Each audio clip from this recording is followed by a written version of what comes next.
Fans of this sport are built differently. They demand excellence and expect nothing less. Big Ten Wrestling and Beyond is a show dedicated to the fans. Your new home for Big Ten Wrestling is here, and it starts now. Welcome inside the season's penultimate edition of Big Ten Wrestling and Beyond. Rick Pizzo joined, as always, by Shane Sparks on the brink of the NCAA championships coming up this weekend from Tulsa, Oklahoma. One more weekend of college wrestling, and these championships, Rick, so many storylines. 2 guys going for their 4th individual title, 3 guys going for their 3rd, 165 as 3 national champions, the chaos of 197, 133. Could we see RBY versus Fix again? And heavyweight is stacked. This has all the makings to be one of the all-time great NCAA tournament championships. No doubt. Guys have to wrestle their absolute best to make it through the brackets that have been released for this weekend's NCAAs. As I mentioned, the championships start on Thursday. Champions will be crowned on Saturday. If you go straight through without a loss, you have to wrestle 5 matches. Twice on Thursday, twice on Friday. Then you get to rest for most of Saturday before you are under those championship lights on Saturday night when 10 different individual NCAA champions will be crowned. And the Big Ten with 5 number 1 seeds, the first 3 weight classes, of course. Spencer Lee looking for his 4th national title. He's a 1 seed. Roman Bravo Young, the 1 seed at 133. Real Woods at 141, undefeated for the Hawkeyes. Then we bump up to Carter Starachi at 174 pounds. He's undefeated. He's won 47 straight. And Mason Blue, the Big Ten champion, Mason Paris at heavyweight for Michigan. Penn State has 5 wrestlers that earn top 5 seeds. As a matter of fact, 5 that earn top 3 seeds. RBY is the number 1 at 133, as you mentioned. Levi Haynes, the number 2 at 157. Carter Starachi, the number 1 at 174. Aaron Brooks, a little bit surprising. He's 3 at 184. Greg Kirkley at 3 at heavyweight. And don't forget Max Dean, he's top 10 at 197. The Iowa Hawkeyes qualified all 10 wrestlers to these championships. Of course, they're led by Spencer Lee. He's won 55 straight matches. He's been dominant once again this season. Mention Real Woods, undefeated, really good in that top position. He's the number 1 seed at 141. 2 other guys in the top 6. Patrick Kennedy at 165, Big Ten runner-up to Dean Hamady, and Tony Cassiope, 3-time All-American, the 4 seed at heavyweight for Iowa. Shane, before we get into specific teams, what's your overall takeaway from what the NCAA did with these championship brackets? I think what it reminds me of, Rick, is just how deep these fields are. So much talent, and I think that's the last 10 years, largely in part to the training, the technology these kids are privy to. It's going to be tough to win a Big Ten championship. It's going to be tougher to win an NCAA title. You are going to have to be good guys to win a title. As you said, 5 guys. Bottom line is it's the next guy. You don't have to beat a conference champ. You don't have to beat an All-American. You just got to beat the next guy that's in front of you. And the guys that can navigate that, I think mainly between the ears, they'll be on that podium, some at the top. The favorite to win the team title is the team that won the Big Ten Conference team title, that being the Penn State Nittany Lions. When you look at the bracket, when you look at all the draws for Penn State, what's your general outlook for Caleb Sanderson's squad? It's Penn State. They make such great adjustments from the Big Ten championships to the NCAA tournaments. They have their horses. I mean, they've been here before. I've learned, Rick, you really can't count out Penn State. They got guys like Bo Bartlett, who's a 6 seed. He's very dangerous at 141 pounds. Levi Haynes at 2 seed at 157, the Big Ten champion. You got Kirkfleet, super dangerous at heavyweight as a 3. Of course, RBY and Starachi leading the way. And don't forget about Max Dean, the reigning national champion at 157. So to answer your question, Rick, if I'm Penn State, I'm feeling pretty good. I also love the fact that you point out those adjustments. There is no team, no coach in the country who does a better job in between the conference championship and the NCAA championship, tweaking what needs to be tweaked. And let's be honest, for Penn State right now, there's probably not a lot of tweaking that needs to happen.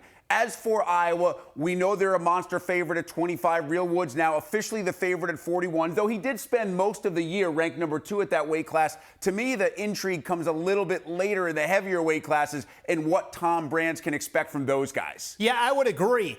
Looking at Max Smear at 149 pounds, a round of 12 guy 3 times. Can he get on the stand? Mentioned Patrick Kennedy. He'll be in the mix at a very deep weight class at 165. You have Nelson Brands, Abe Assad, Jacob Warner, 4-time All-American, NCAA finalist last year. Jacob Warner is a 14 seed. We'll talk more about him. along the way. And Tony Cassiope, that 4 seed, he was 7th last year, 3rd at the Big Ten championships. At heavyweight, you take 4 or 5 guys, they put together a couple of good days, can win a national title. You mentioned 165 being wide open. I would make that same argument at 197. And this tells you all you need to know. Silas Allred and Max Dean, who wrestled in the Big Ten championship match at 197, are the 8 and 9 seeds at the NCAAs. You throw in Jacob Warner, who's always on the podium at 197. Shane, it's almost impossible to make sense of that weight class. Yeah, 197 pounds. Nino Bonacorsia Pitt, he was a national finalist a couple years back for Keith Gavin and the Panthers. He's the number 1 seed, but here in the Big Ten, Max Dean and Silas Allred. Silas Allred in that Big Ten final took him down 3 times, did not have to go on bottom of Max Dean, who's really good in that top position. That is going to be a great weight class. God only knows, Rick, but a couple of Big Ten guys, they'll be in the mix for a national title. Interesting to see how Mark Manning's Nebraska team fares at the NCAAs. Of course, they did a great job at the Big Ten's, finishing 3rd. All 5 guys that reached the semifinals went on to reach the Big Ten finals. Only Silas Allred, of those 5 guys, was able to clinch a Big Ten championship. Dean Hamady clinched it at 165. He's an interesting guy because he's long, he's lean, he's a different body type than most guys at that weight class, including the next highest ranked Big Ten wrestler, Patrick Kennedy, who's the 6th seed. Yeah, 165 pounds, as I said before. You got 3 guys, Rick, that are national champions. You got O'Toole, you got Carr. Quincy Money was a national finalist, I should say. But this weight class with Hamady, he's so dangerous. As you said, we saw him in the Big Ten finals. He put that cradle on Carson Hartzlaw of Ohio State. Super dangerous. 165 is one of those weight classes, Rick. You can have a phenomenal couple of days and take 5th place. You're going to have to string together match after match after match to win that weight class at 165. But the way Hamady's wrestling, scores a lot of points. He's offensive, really good with his scrambles. He's dangerous. I will also say this. If you are wrestling at 165 and you have a tough first-round match, you better win it, because those wrestlebacks at 165, you have to wrestle 6 or 7 matches throughout the course of the weekend in Tulsa through that bracket. You better be drinking that muscle milk and getting your body ready, because the muscles are going to need every single thing that you can give them. Time for our first break here on Big Ten Wrestling and Beyond. Still to come, yes, we have the GOAT, Spencer Lee, one-on-one, joining us to talk about his NCAA run. Of course, Shane is back. Seth Gross helping us talk technique, and we will continue our previews of this weekend's NCAA championships.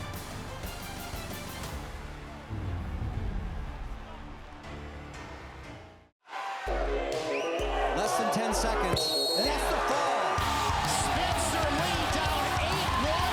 How do you like that? Unbelievable. It takes Spencer Lee all of 38 seconds to pin the number 3 wrestler in the country. What can this man not accomplish? He cinches this one tight. The crowd wants it. Spencer Lee with the fall. He's a 3-time Big Ten champion. Spencer Lee, one more box to check in Tulsa. Win after win, pin after pin. We've seen Spencer Lee do just about everything except be a guest on Big Ten Wrestling and Beyond. And now we have that checked off as well, as Iowa's all-everything 125-pounder joins us. Hey, Spencer, we were just watching some of your clips as we got into this interview. The pin of Ramos, the pin of Cronin. There were some great moments, but I loved after Ramos flipped you, got a couple of points. You pin him, your reaction after that win, the headbutt to your dad, the shots to your own face. I mean, do you remember exactly what was going on after that win? Yeah, I kind of smiled just because most of the time I'm pretty, stoic and I don't really show much of emotion. But that's kind of how I feel after every match I wrestle. I'm kind of like, I'd always deem myself as somewhat crazy.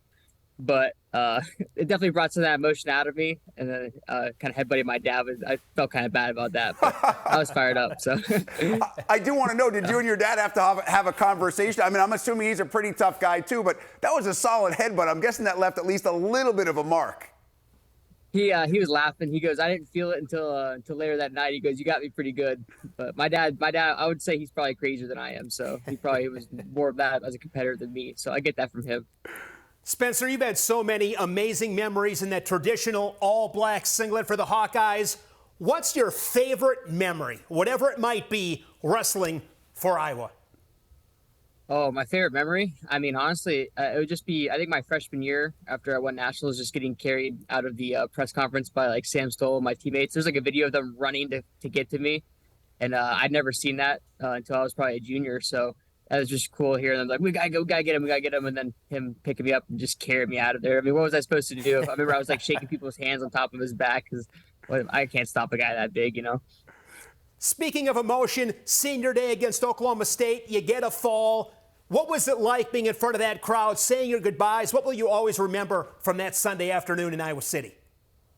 I think I'll just always remember the passion of the fans. They're just so loud and passionate. You know, I usually don't hear them when I'm middle of the map, but I remember when I gave that little heart there, just hearing them stand up, and I was pointing to my Iowa just because that was the last time in Carver, and I'm glad I was able to put on a show for them. So.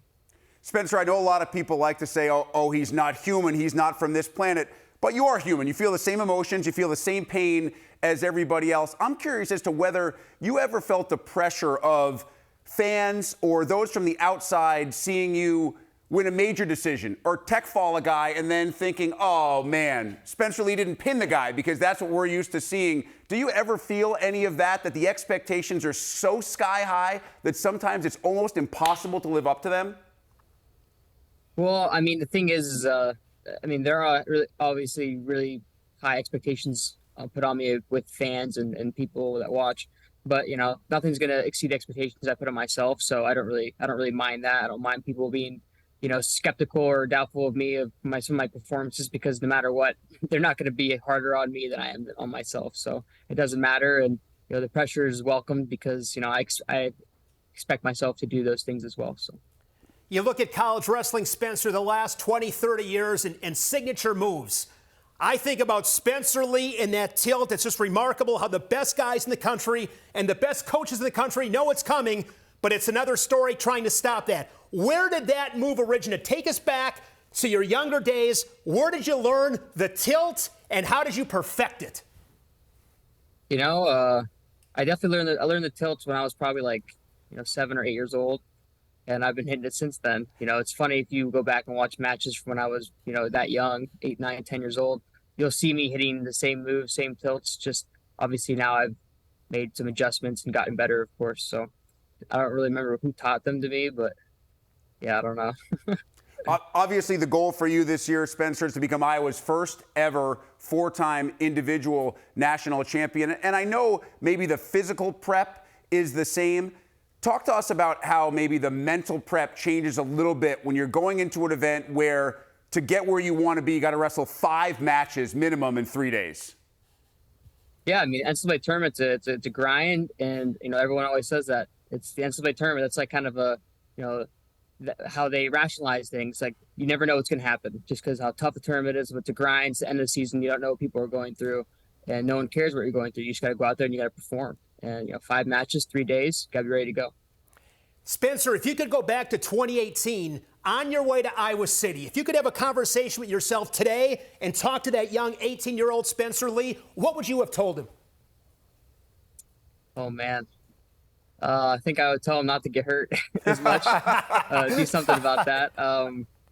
Try and wrestle in the summers. I wanted to do some freestyle. So, Spencer, do you care about being in that conversation? Does it resonate with you? Do you think about being in the conversation of those who say Spencer Lee is one of a handful of guys that should be talked about, regardless of weight class, as being one of the greatest pound for pound wrestlers in the history of the sport? I mean, I don't really care, to be honest, because like I said, the expectations I put on myself, I've always expected myself to be at the highest level no matter what, just because that's the goal, and that's the goals that I've just set out to achieve. And if people want to talk to me in that light, that would be awesome. I mean, I think that I have a lot more work to do, and this weekend obviously I have work to do as well. And it's honestly just humbling, and I appreciate to even be put in that category even at all. So. Spencer, what do you do off the mat to give your life some kind of balance? Where do you go to clear your mind a little bit and keep the train rolling? I like playing video games. I built my own PC and stuff. I'm kind of a gamer. I love reading books. I love archery, but it's always cold here, so that's lame. I usually can't shoot my bow. It's always cold, Iowa City. So, I mean, those are just some of the things I do. You know, I like cooking. So, Cooking? What's the best dish that you cook? oh man, I honestly just like cooking like steaks and you know like pastas, lasagna, some French dishes. So. Yeah, stuff to get you ready for your next match. All right, Spencer, before we let you go, now listen, I have a lot of friends who are not huge wrestling fans, but they've watched wrestling over the last couple of years because of guys like Gable Steveson and you being part of Big Ten Wrestling. And they always ask me, so what happens for a guy as good as Gable, as good as Spencer when they're done? Because they don't really know what comes next. I know you're worried about this weekend first and foremost, but I have to ask you, what does come next for Spencer Lee? Well, like I said, I plan on trying to, you know, make World Olympic teams. I'll probably stay in Iowa City 100%. I mean, I will stay in Iowa City. It's a guarantee. You know, Hockey Wrestling Club. And then you know, try and reach my Olympic and world aspirations. And one day, maybe we'll see what I do. I don't know, maybe I'll coach. Maybe I'll go into some sort of field. Who knows? But for now, I plan on continuing to compete until that fire burns out of me. And we'll figure out what to do from there. Well, I'll tell you what, Shane and I plan on watching a lot of wrestling this weekend. We plan on watching you win 5 straight and becoming the first 4-time national champion in Iowa wrestling history. Spencer, it has been an absolute pleasure not just to chat with you, but to watch you over the last few years, honing your craft in Iowa City and doing great things for Big Ten wrestling and college wrestling as a whole. We appreciate the time and best of luck this weekend in Tulsa. Thank you very much. Thanks for having me, guys. Next up, we'll talk technique with Seth Gross. Seth taking their offense, turning it into your offense, the bundle step over. Yep, one of my favorite ones, 2018 semifinals. I hit this, but I'm excited to show you guys. See how we did it. That's coming up next here on Big Ten Wrestling and Beyond.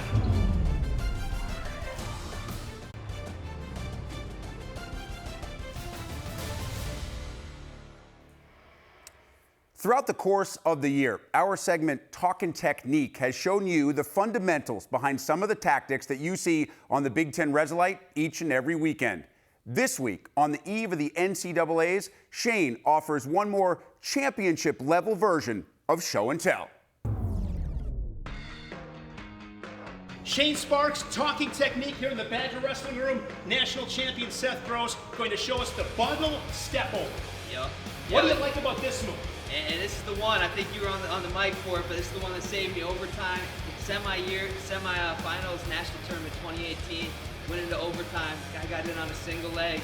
And a lot of times guys just settle for a stalemate, right? You get locked on, right? You're pushing off, can't break the lock, they settle for a stalemate. Instead, we're gonna go to what we call a bundle. I was able to step over, get the fall in overtime, but that's the move I'm gonna show you guys here. Bundle, step over, get the pin. So when a guy shoots a single leg on you, they get in deep, right? And we start sprawling, we get our leg back, right? And a lot of times, right, guys just want to push off and they kind of just end up at stalemate in this position. So instead, what I'm gonna do is I'm gonna reach across his belly and I'm gonna go to the far elbow right here. Now, all I'm gonna do, he's driving into me a little bit, I'm gonna use his momentum to bump him to the side. Now, once I'm here, a big mistake people make is they don't put this knee in front of the face. If I try to step over now, right, he's gonna roll through. Now I gave up 2-point takedown. Match would have been over. So instead, as we're in here, I get that elbow, I bump him to the side. I'm gonna pop up, my knee's gonna go in front of the face, and then I'm gonna take a big step over the body, get my fall. I can step out to this side, catch him on his back here. That's our bundle step over. Once you step over, as long as you're in front of the face, you're gonna get that fall. So, bundle step over. Awesome. Bundle step over, great defense, ultimately turns into offense.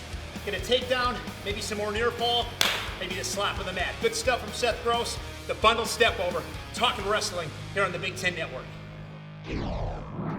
An amazing story from this past weekend's Division III National Championship where brothers Matt and Nate Lackman made the finals where they faced off against each other to claim the 165-pound national crown. Matt is in the white singlet from Alvernia, Nate from Rhode Island College, and in sudden victory, it's Nate, the older brother, claiming his second straight Division III National Championship, and then consoling his brother Matt to a standing ovation from the crowd watching in Virginia. An absolutely amazing story. You can see the sibling love going on there, much more than sibling rivalry, as they celebrate a first and second place finish. Congratulations on the effort and the sportsmanship by the Lackman Brothers at the Division III National Championship. We'll take one final break on Big Ten Wrestling and beyond. We are back. Shane reveals his most dangerous double-digit seeds at this weekend's NCAAs.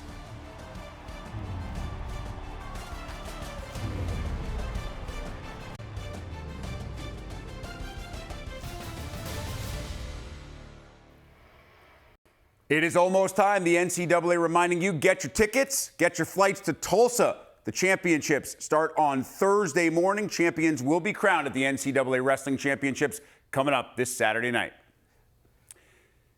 Rick Pizzo, a few more minutes here with Shane Sparks as we continue to preview those NCAA championships. And it's not always the 1 and 2 seeds up on the podium. Sometimes you see the underdogs, the double-digit seeds making it all the way inside the top 5. Let's discuss a few of those guys that you think can make what would be considered unexpected runs. I love these stories because this is what it takes, some courage and some toughness, Rick. A guy that really stands out to me last couple of years, Patrick McKee of Minnesota. He's 12-1 on the backside on his march to the podium a couple of times. Keep an eye on him as the 11th seed at 125. At this weight class, he'll be joined by Michael DiAugustino of Northwestern. DiAugustino is a 12 seed. Remember, last year in Detroit, he was a 10 seed. He finished 4th. He beat Matt Ramos at the Big Tens. He's funky. He's been battling some injuries. I think he's really dangerous. Watch DiAugustino for Northwestern. Jesse Mendez of Ohio State, the true freshman. He's had a spectacular season for Tom Ryan and the Buckeyes. I love how relentless and physical he is.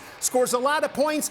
He stumbled a little bit as of late. Didn't have a great Big Ten tournament, but I wouldn't count out Mendez as a 14 seed. And here's another 14 seed, Jacob Warner. 4-time All-American, national finalist last March. It's been a little bit rocky, at least compared to his standards, but Jacob Warner this time of year, Rick, he just finds a way. I'll tell you one guy that's not betting against Warner. Shane Sparks isn't betting against the Hawkeye, Jacob Warner. If you had bet against him the last couple of years at the NCAA, you would have lost some money. He is also involved in one of the early round matchups that you have to watch. We'll get to potential early round matchups that are intriguing in a second, but this is one that's set in stone at 197. It's Warner and Michigan State's Cam Caffey. It will not be an easy path for Jacob Warner. His first round match is Cam Caffey at Michigan State. He's a hammer himself. This sums up 197 pounds. Sums it up with Warner and Caffey. That's incredible. That's in the first round? You kidding me? And how about continuing at 197? Also a fairly potential early round matchup would be the two guys who just battled it out for the Big Ten championship, Nebraska's Silas Allred, the champ, and the man he beat, Penn State's Max Dean. I'm used to seeing Big Ten finals at the national semifinals, not Thursday night in the second round. Allred took him down 3 times. He was able to keep from going underneath Dean. That'll be a fantastic matchup. The winner of that match might get the number 1 seed, Nino Bonacorsi of Pitt, in the quarterfinals. This is wild, Rick. And at 149, you could never have convinced anybody that it would be a potential early round matchup at the NCAAs for Sammy Sasso and Austin Gomez, but we continue to wonder, especially after watching him at the Big Tens, how healthy is Gomez? Yeah, I think it's one of the bigger storylines of these championships, as it was at the Big Ten tournament. Austin Gomez and his health saw that injury against Yaya Thomas at Northwestern in late January. But if you're Sammy Sasso, the number 2 seed for Ohio State, and you see Austin Gomez lurking, that's got to concern you at some level, because we know with Austin Gomez, he can still, on the right day, knock one out of the park. Hey, listen, as Spencer Lee just told us, it doesn't matter who's in the bracket. You got to beat everybody you face if you want to have your arm raised on Saturday night and claim the 2023 NCAA Wrestling Championship. For Shane, I'm Rick. We'll see you next week after those champions are crowned.